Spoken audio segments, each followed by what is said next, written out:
اس کی راہ میں مارا جانے والا خدا کی طرف سے رزق دیا جاتا ہے۔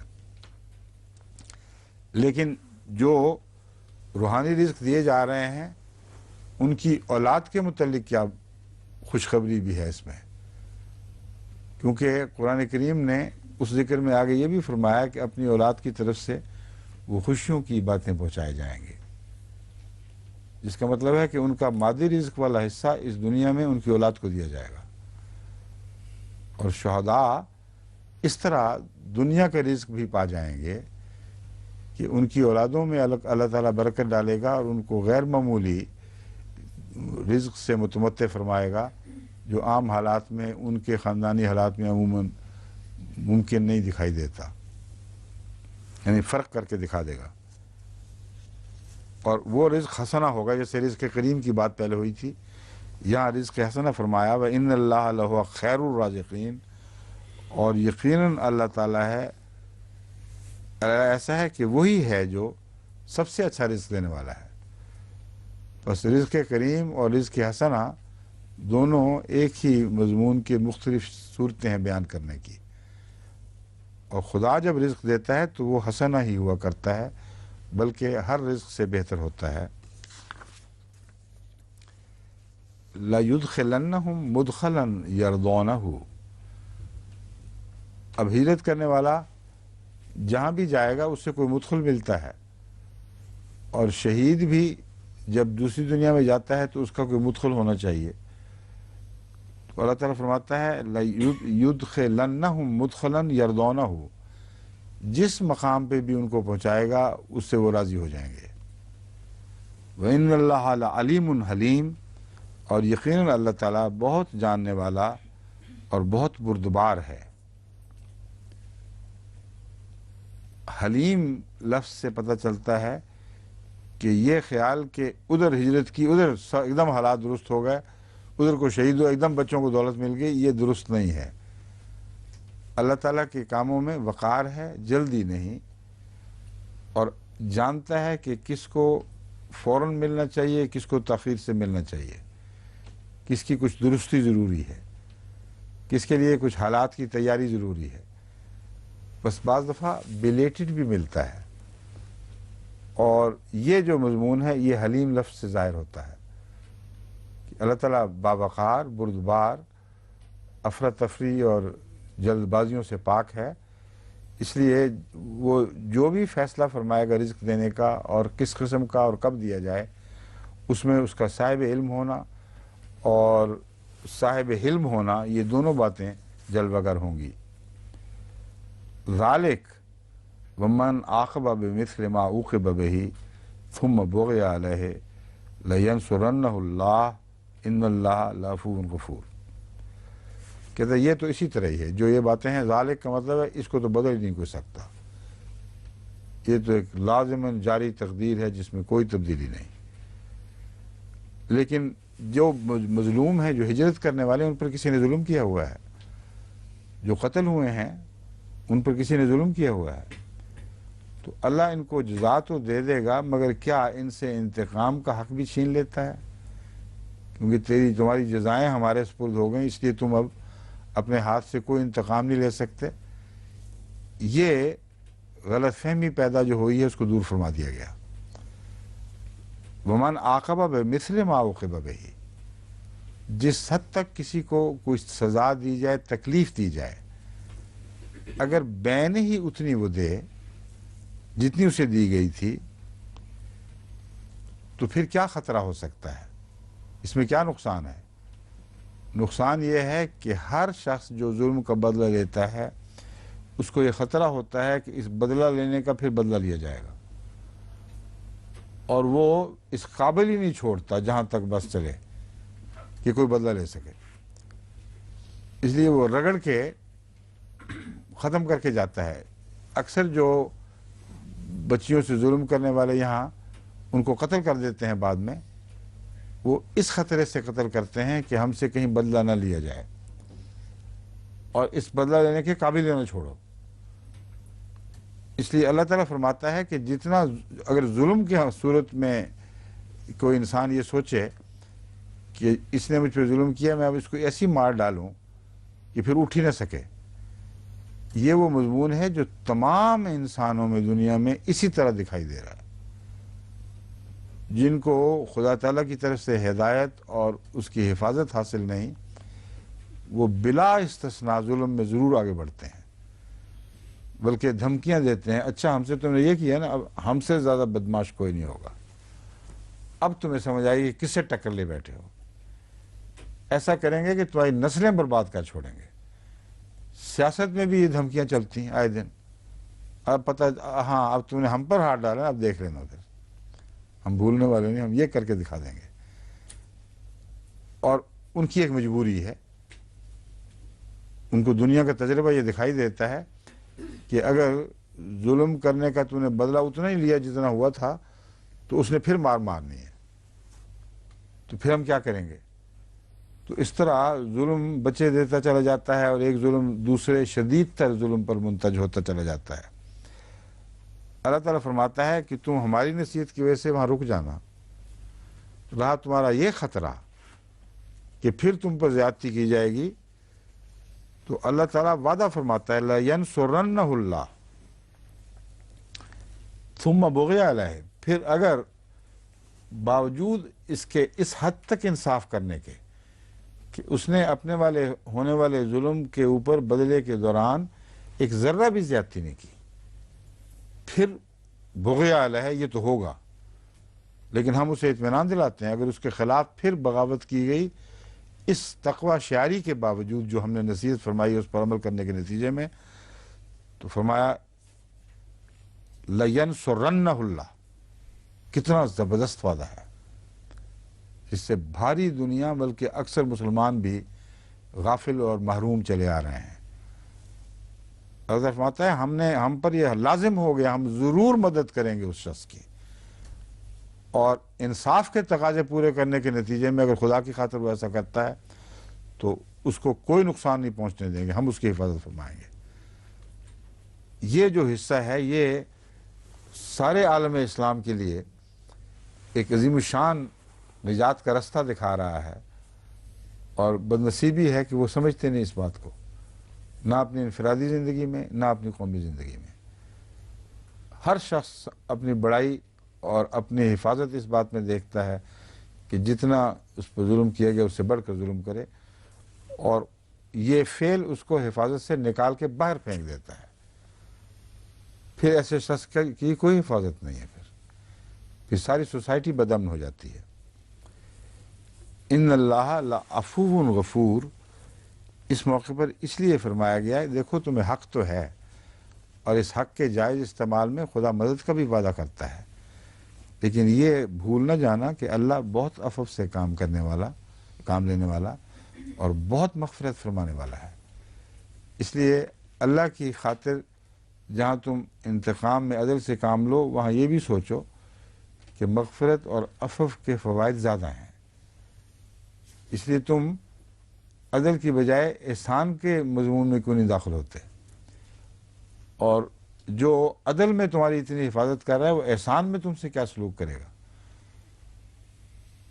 وَمَنْ عَفَا وَأَصْلَحَ فَأَجْرُهُ عَلَى اللَّهِ والا مضمون ہے جو یہاں اور ہی رنگ میں، بہت خوبصورت رنگ میں بیان فرمایا گیا۔ ذَلِكَ بِأَنَّ اللَّهَ يُولِجُ اللَّيْلَ فِي النَّهَارِ وَيُولِجُ النَّهَارَ فِي اللَّيْلِ وَأَنَّ اللَّهَ سَمِيعٌ بَصِيرٌ۔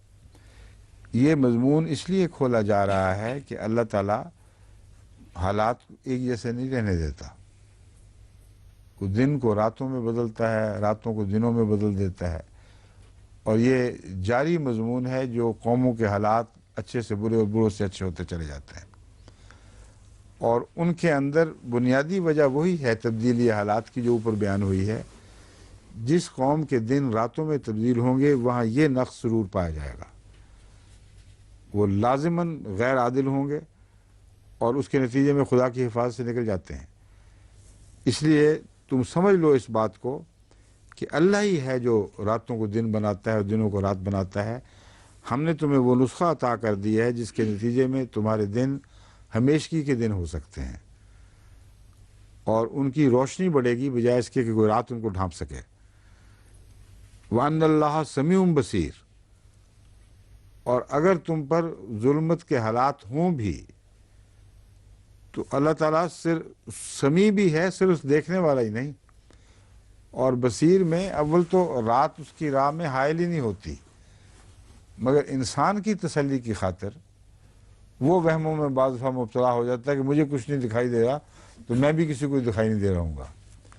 تو اللہ تعالیٰ فرماتا ہے وہ سمیع بھی ہے، تمہارے دل کی ہر آواز جو اٹھتی ہے اس پر اس کی نگاہ ہے. تو پھر تمہیں کیا خطرہ ہے؟ اس اعلیٰ تقویٰ کی تعلیم پر قائم رہو، تمہیں کسی قسم کا کوئی خطرہ نہیں. تمہارے ساتھ جو خدا تعالیٰ کی نعمتیں ہیں وہ دوام اختیار کر جائیں گی، ہمیشہ روشن دن رہے گا. اور اگر تم نے اس بات کو چھوڑ دیا تو پھر یاد رکھنا اللہ دنوں کو راتوں میں بھی بدل سکتا ہے اور بدل دیا کرتا ہے ایسے لوگوں کی. ذالک بأن اللہ هو الحق وأن ما يدعون من دونه هو الباطل وأن اللہ هو العلی الکبیر. یہ ساری باتیں اس لیے بیان ہو رہی ہیں کہ تم پر روشن ہو جائے. یہ مضمون اس میں مضمر ہے. ذالک، اسی طرح سے اللہ تعالیٰ کی سنت چلی آ رہی ہے، یہی تقدیر ہے جو ہمیشہ سے جاری ہے. بأن اللہ هو الحق، اس لیے کہ خدا حق ہے، اور حق اپنے مسلک سے ٹلا نہیں کرتا. حق میں تبدیلی ہو ہی نہیں سکتی، نہ ہونی چاہیے. جو بات حق ہے وہ دائمی ہے. حق کو بدلنا اس کے جھوٹا ہونے کے ثبوت ہے. اس لیے اللہ کا حق ہونا اس بات کی ضمانت ہے کہ جو بھی اس کی سنت بیان کی جا رہی ہے اس میں کوئی رکھنا نہیں پڑے گا. تمہیں یہ خطرہ ہی نہیں ہو سکتا کہ کل تک تو خدا اس طرح کیا کرتا تھا، آج شاید ویسا نہ کرے، یا کل شاید ویسا نہ کرے. فرمایا وہ تو ہمیشہ سے جو سلوک فرماتا رہا ہے ویسا ہی سلوک آج بھی فرمائے گا، کل بھی فرمائے گا، کیونکہ وہ حق ہے. وَأَنَّ مَا يَدْعُونَ مِن دُونِهِ، اور وہ خدا کو چھوڑ کر جس کو پکارتے ہیں، جن سے دعائیں کرتے ہیں، هو الباطل، وہ تو جھوٹ ہی جھوٹ ہے. اس لیے جھوٹ کی پیروی سے تمہیں کیا مل سکے گا؟ اس کے وعدے بھی باطل، کے وعدے بھی باطل، باطل کی طرف سے کچھ ملتا ہے تو اسے بھی قرار نہیں. کوئی بھی چیز تم باطل کے ذریعے حاصل کر کے اسے ہمیشہ رکھ بھی نہیں سکتے. اول تو باطل وعدے نہیں پورے کیا کرتا، اگر کرے بھی تو عارضی کھیل دکھاتا ہے، اور جب تمہارا دل لگ جائے اس چیز سے تم سے وہ واپس لے لے گا. ایسی مار مارے گا کہ جب آگ بھڑک اٹھے اس وقت پانی تم سے چھین لے گا. تو فرماتا ہے وَأَنَّ اللَّهَ هُوَ الْعَلِيُّ الْكَبِيرُ، اور اللہ ہی، یقیناً یہ اللہ ہی ہے جو بہت رفتوں والا ہے، بہت بلندیوں والا ہے، اور بہت کبیر ہے. اس سے اس طرف متوجہ فرما دیا گیا کہ باطل کی پیروی لوگ بڑائی کی خاطر ہی کرتے ہیں، دنیا کی سربلندیوں کی خاطر یا دوسری عظمتیں حاصل کرنے کی خاطر. حق نے جو باتیں تم سے وعدے کی ہیں وہ تو کرے گا ہی، لیکن تمہاری ہر بڑائی اور ہر سربلندی، ہر رفعت اللہ سے وابستہ ہے. اس لیے اس کے سوا کسی طرف دیکھنے کی ضرورت ہی کوئی نہیں. یہ محض جہالت ہوگی کہ بعض چیزیں تو تم رب سے حاصل کرو اور بعض دوسروں کی طرف سے حاصل کرنے کے لیے ان کی طرف جھکو.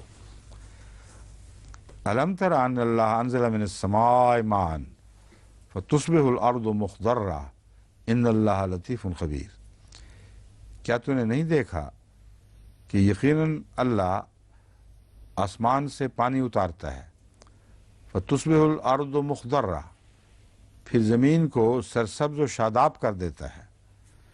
ان اللہ لطیف خبیر، یقین اللہ تعالیٰ بہت باریک نگاہ رکھنے والا، یا لطیف در لطیف رازوں سے آگاہ ہے، خبیر بہت خبر رکھنے والا ہے. جی میں نے کیا پڑھا تھا؟ کرنا رہ گیا. I'm sorry. ہاں تصبح تو میں نے زمین خود سرسبز ہو جاتی ہے، چونکہ اللہ ہی کر رہا ہے اس لیے دماغ سے وہ ترجمہ اسی طرف بے خیالی میں نکل جاتا ہے. اچھا کیا آپ نے یاد کرا دیا، واقعتاً میں نے یہی کیا تھا. اور اصبح میں چونکہ وہ متعدی ہے لیکن یہ مجھے اردوں کا خیال نہیں آیا کہ یہ تو اس پہ رفع کی حالت ہے. اگر اللہ کی طرف تصبح ہوتا تو تصبح الارض چاہیے تھا. الم تر ان اللہ انزل من السماء ماء، کیا تم نے نہیں دیکھا کہ اللہ تعالیٰ آسمان سے پانی اتارتا ہے. فتصبح الارض مخضرہ، تو زمین اس سے سرسبز و شاداب ہو جاتی ہے.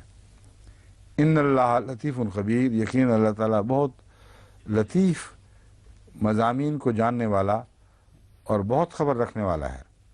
لہو ما فی السماوات و ما فی الارض، اسی کا ہے جو کچھ بھی آسمانوں میں ہے اور جو کچھ زمین میں ہے. وَإِنَّ اللَّهَ لَهُوَ الْغَنِيُّ الْحَمِيدُ، اور یقین اللہ تعالیٰ وہ ہے کہ جسے کسی کی کوئی احتیاج نہیں، کسی کا وہ محتاج نہیں، اور الحمید ہے، اور تعریف کے لائق وہی ہے، ہر تعریف کے قابل وہی ہے، اور تعریف سے بھی مستغنی ہے. الغنی الحمید، دوسرے تعریف کریں نہ کریں وہ فی ذات ہی اپنی حمد میں وہ مکامل ہے، اور اس کی حمد بھی اس بات کی محتاج نہیں کہ کوئی دوسرا اسے دیکھ کے سمجھ سکے. تو اب رکو اس پہ ختم ہو گیا، باقی انشاءاللہ اگلی دفعہ یا کل؟